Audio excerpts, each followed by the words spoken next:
Let's be honest, medical procedures aren't exactly known for their entertainment value. Unless you're talking about those YouTube videos where doctors dissect things, or explain MRI scans. Those are strangely fascinating. It's like medical reality TV, but with less shouting and more pointing at grainy images. Recently, I stumbled upon a video by Dr. Aaron Boster, a neurologist who clearly loves his MRIs.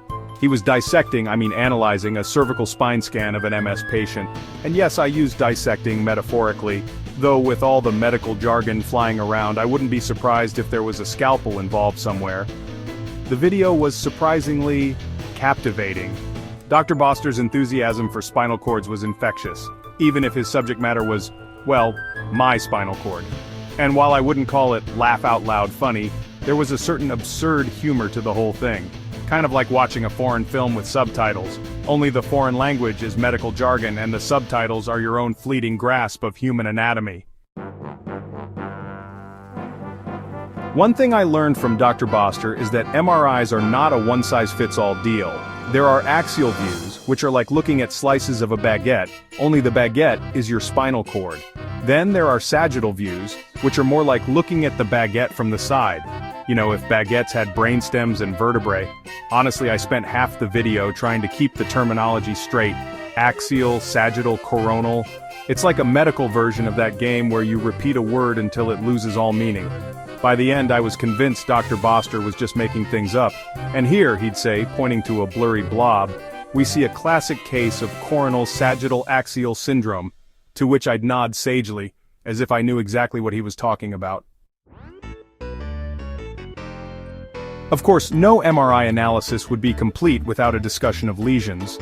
Lesions, in case you're wondering, are basically areas of damage in the brain or spinal cord, and those lesions can be signs that you have multiple sclerosis.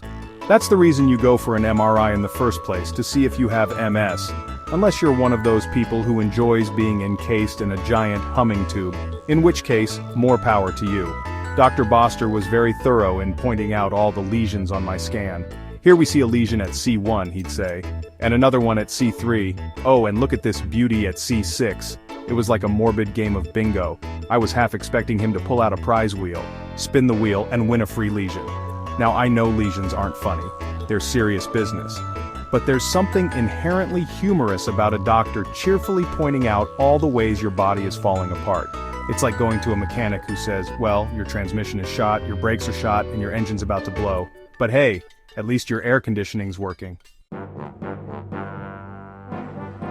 Section 4. Contrast, not just for your Instagram feed. At some point during the MRI, they injected me with contrast dye.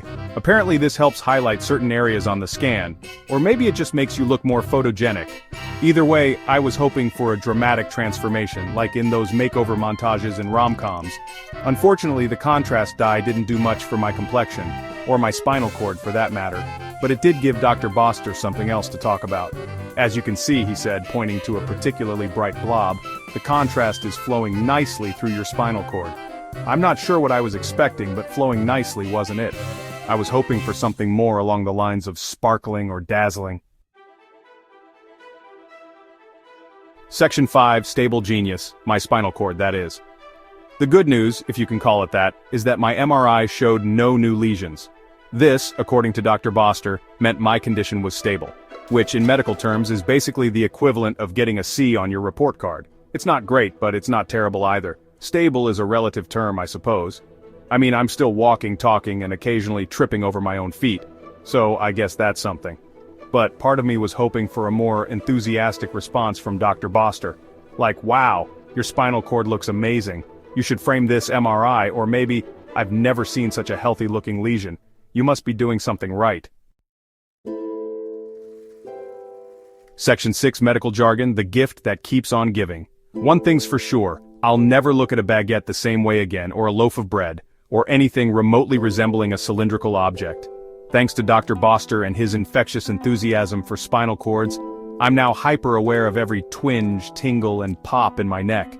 But beyond the newfound paranoia, I'm grateful for the glimpse into the weird and wonderful world of medical imaging, and for the reminder that even in the face of serious illness there's always room for a little humor. even if that humor comes from trying to pronounce words like obex and foramen magnum without sounding like you're choking on a dictionary. So thank you, Dr. Boster, for the education, the entertainment, and the existential crisis, and for proving that sometimes laughter really is the best medicine, or at least, a decent coping mechanism.